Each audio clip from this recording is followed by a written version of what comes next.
Baustate Heavy Industries Corporation, Berhad, BHIC, telah memeterai Memorandum Persefahaman MOU dengan Airbus Helicopters untuk potensi kerjasama sebagai perkongsian industri di Malaysia.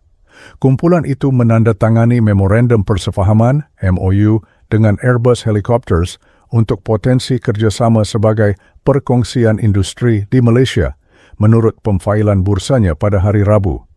MOU itu mewakili pernyataan awal niat antara pihak untuk mengembangkan hubungan perniagaan mereka ke Malaysia, katanya. Perkongsian itu tertakluk kepada usaha wajar, persetujuan terma dan menandatangani perjanjian muktamad, tambahnya.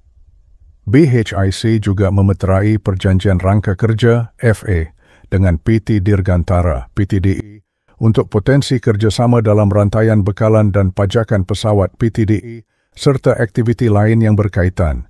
Syarikat itu juga memeterai satu lagi FA dengan IPTN North America, ENA, Inc., untuk berdagang bahagian, alatan dan komponen aerostruktur yang menyokong program pembuatan dan penyelenggaraan, pembaikan dan operasi PTDI.